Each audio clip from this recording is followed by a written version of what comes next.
There's been breaking news today that Idriss Deby, the president of Chad, has been killed, apparently on the battlefield. This is not an everyday occurrence. I struggle to think when the last time a world leader actually died on the battlefield was. There have been leaders, autocrats, etc., who have died in violent circumstances. Of course, we think back to Gaddafi 10 years ago now. And there was the Yemeni dictator Salah, who was also killed, I guess, in a war zone. But it isn't an everyday occurrence, so there will be big question marks over this as to what the future of Chad. Bibi was one of Africa's longest-serving leaders, 30 years in power. He was also had a reputation as one of the world's worst dictators. There's a website which often has this kind of ranking of world's worst dictators, and Pepe was usually in the top 10 or 20. As an example of his authoritarianism, during a recent election, apparently one of his opponents, his own mother, was killed in front of him when government troops attacked the guy's house. So, this guy is no Democrat. Um, just a little bit more information from the BBC report, but I've been following this in different sources, Al Jazeera, BBC, just different sources covering it. Chad's president Idriss Deby has died of his injuries following clashes with rebels in the north of the country. The weekend, the army has said. The announcement came a day after provisional election results projected he would win a sixth term in office. Not that that would be a free and fair election, but anyway, the government and parliament have been dissolved, a curfew has been imposed, and the borders have been shut. Deby, 68, spent more than 3 decades in power and was one of Africa's longest-serving leaders. An army officer by training, he came to power in 1990 through an armed uprising. He was a long-term ally of France and other Western powers in the battle against jihadist groups in the Sahel region of Africa. Deby breathed his last defending the sovereign nation on the battlefield, an army general said on state TV on Tuesday. He'd gone to the front line several hundred kilometers north of the capital in Niamey at the weekend to visit troops battling rebels belonging to a group calling itself FACT, the Front for Change and Concord in Chad. Um, so there's no information on whether this was a stray bullet or what was the precise cause of death. If it was a rebel rocket attack or what, I haven't seen information on that just yet.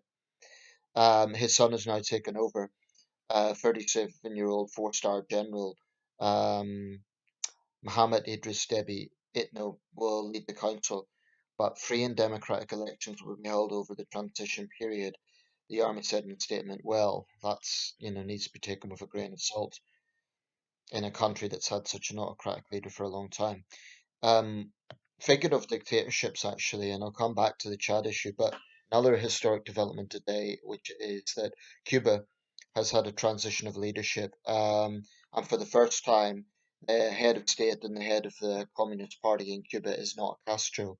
There's been previous occasions where a non-Castro has been president, but this is the first time whereby the overall leader is not Castro. Again, I'm not very optimistic about change. He's still a hardcore communist. Um, just call his name.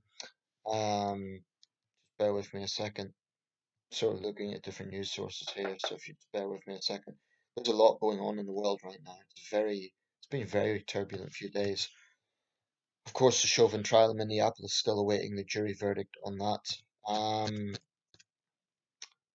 Want to get names right rather than make a fool of myself. Diaz-Canel, yeah. So he's the new Communist Party chief. Will he be a reformer? I doubt it, because he's a lifelong communist. So, Cuba still has a lot of question marks, and left-wingers who hold it up as some sort of utopian socialist state, I think are deluded. Um, but anyway, to get back to the issue of Chad, um, it's basically a failed state. It's one of the poorest countries in the world. It's one of these sad places that has very little good news. A long-standing dictatorship.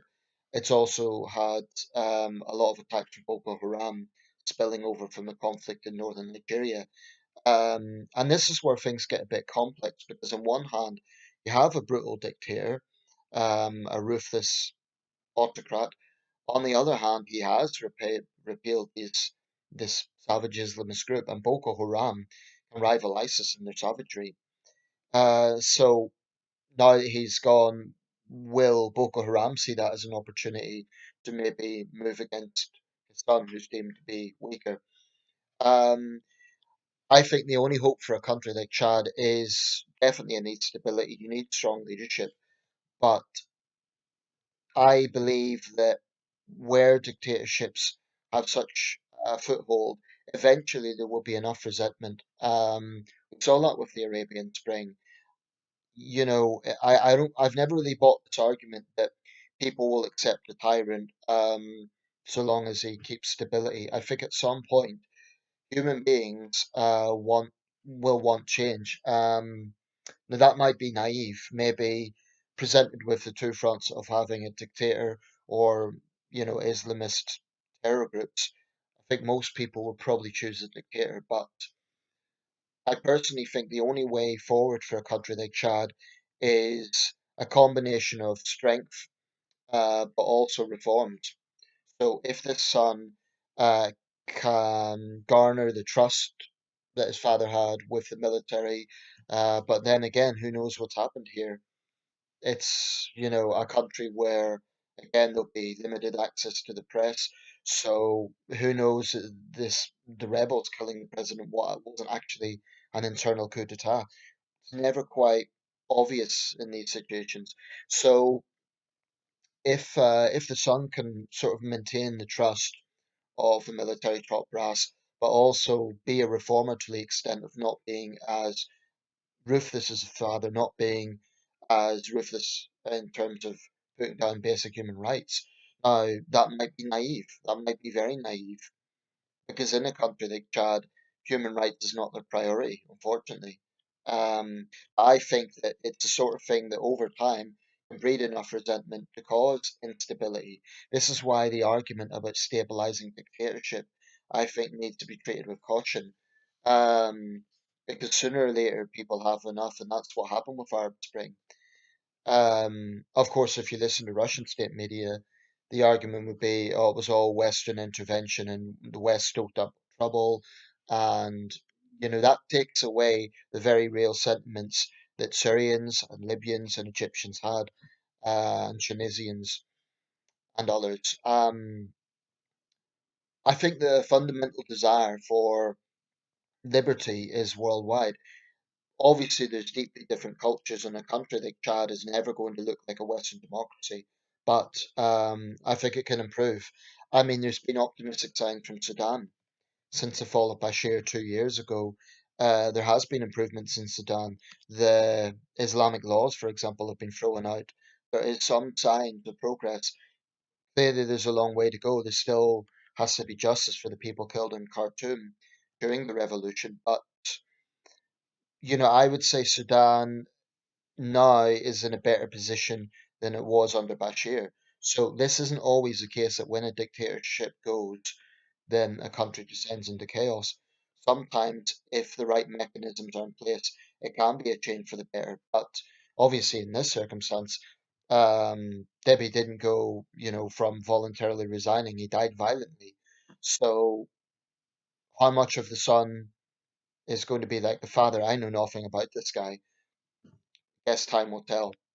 But I just hope that Chad can be stable and the son can be both strong and a reformer. That's not easy. It's never an easy thing to be a leader in a country like Chad. So, but that's what it needs. So, I'll be watching developments if this situation escalates, but hopefully it won't.